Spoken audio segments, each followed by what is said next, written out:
Well, hello to all my physics pals. Paul Lake here with another physics problem solved. We have a kinematics problem here where we're going to be talking about radial and tangential acceleration. So you should be somewhat familiar with tangential and radial acceleration. That's what we're going to be practicing. But if not, I'm going to be explaining what these things mean in pretty good detail here.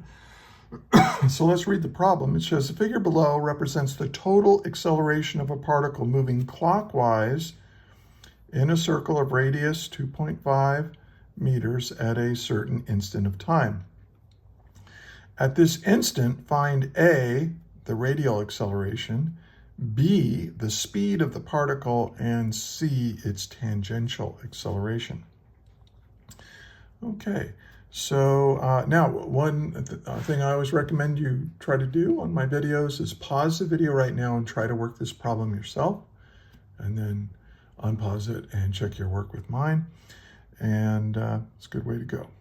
And also, if you find this video to be helpful, please like, subscribe if you're a physics student or a physics teacher, share it with your friends, share it with your teacher.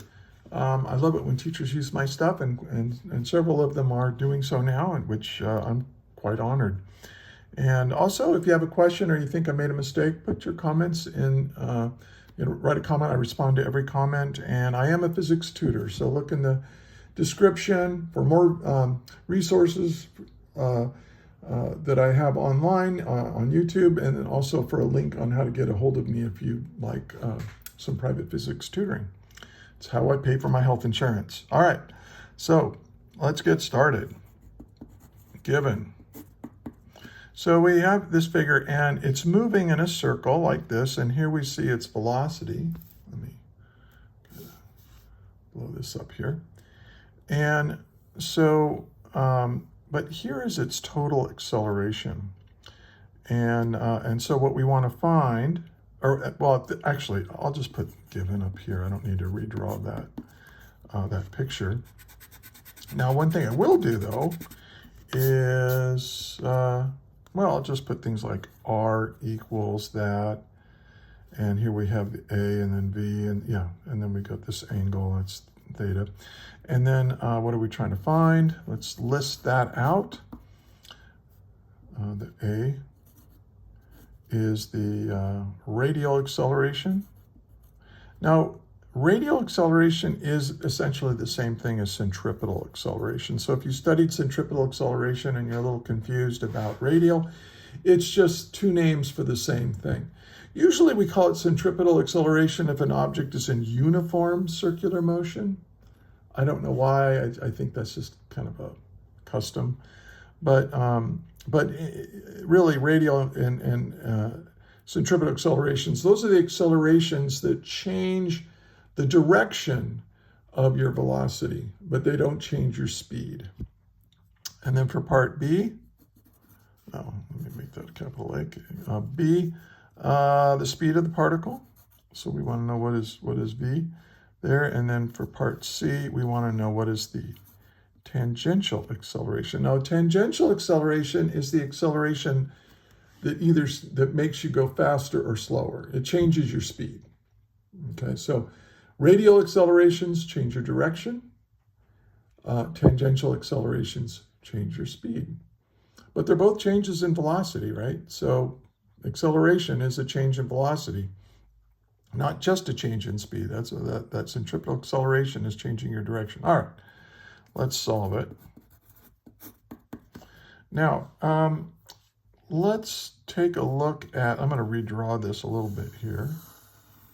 Here's my circular path, and here's my velocity. Now, if you're moving in a circle, your velocity vector is always tangent to the path that you're on. Now, this makes total sense, right?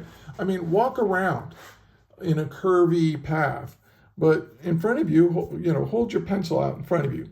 Hold your pencil out in front of you, and let that be your velocity vector. And notice that it's always tangent to the path that you're on. If you were to curve out that path, draw that path, the velocity vector at every instant on that path is tangent to that path. Okay, Well, and here we have our center. And then we have our acceleration is down like this. There's my acceleration, and I know the magnitude of it right here. And I know this angle, right? But here's the thing. This is the total acceleration, this vector right here. Oops, let me blow that back up. And so we can break it up into a component. We say the part of the velocity, the component of the acceleration that's pointed towards the center of the circle, that's my radial component. And then the component of it, well, I can draw it here. But really, if I pick it up and put it over here, this is my tangential component. And notice that the radial component and the tangential components, they make a right triangle, right? There's a little right angle right there.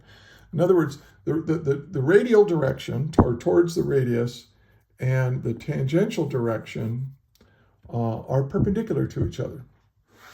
Kind of makes sense. So that makes this a right triangle. And so now what I can say is, hey, the radial acceleration is this adjacent component of the overall acceleration. See, because I know what this is. The total acceleration is 15.0 meters per second squared. So this is a component and it's adjacent to this 30-degree angle. So what I can do is I can say this is A cosine theta, where this is theta right in there. And now I can solve. My radial acceleration is 15 meters per second squared times the cosine, because we want this adjacent leg of 30 degrees. So let's plug that into our calculator. 15 times the cosine of 30 degrees.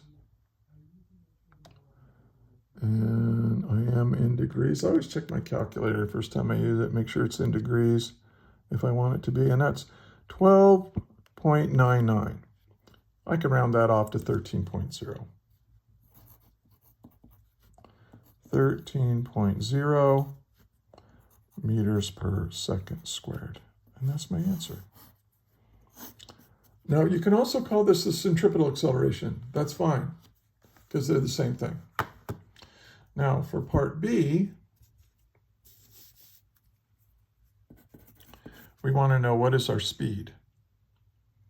And now to do that, well, if we know the centripetal acceleration, right, a sub r, which is a sub c, the radial acceleration is the same thing as the centripetal acceleration, but you should know what this is. This is the equation for this. It's the speed squared divided by the radius.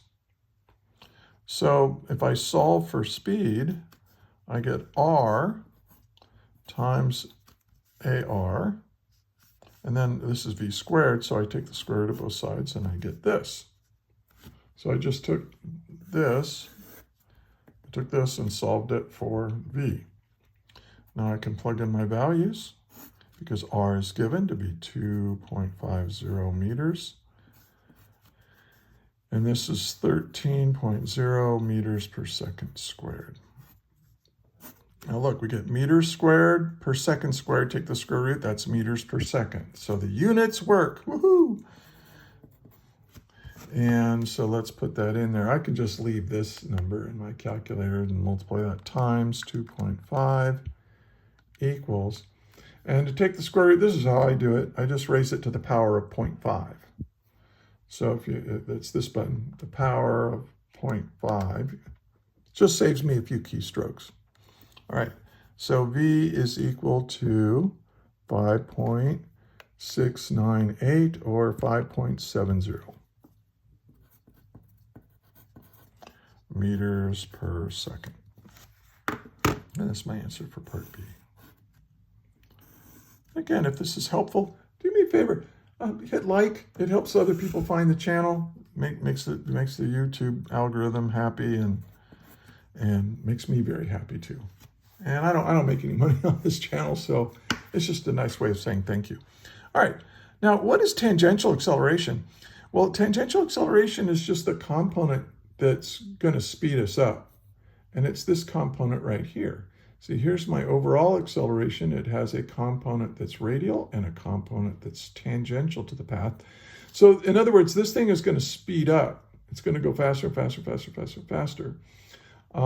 If this acceleration, this overall acceleration stays constant, and it keeps that same angle orientation. So, but at this instant, we don't really know what's going to happen after that. So it doesn't matter. So we want this tangential component as well.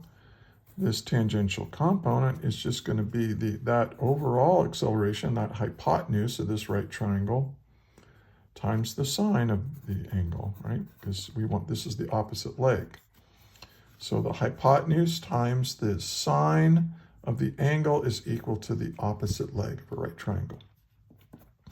So this is 15.0 meters per second squared times the sine of 30 degrees. And we don't need a calculator for this. Sine of 30 is 1/2, and half of 15 is 7.5. So the tangential acceleration is 7.50 meters per second squared. So in other words, this is the rate at which we're increasing our speed as we go around this circle. So it's not uniform circular motion. It's good because the speed isn't uniform, it's increasing. All right, well, I hope you found that helpful. If you did, like, share, subscribe, and come on back for the next video. Until then, thank you for watching, and may the net force be with you always. That is all.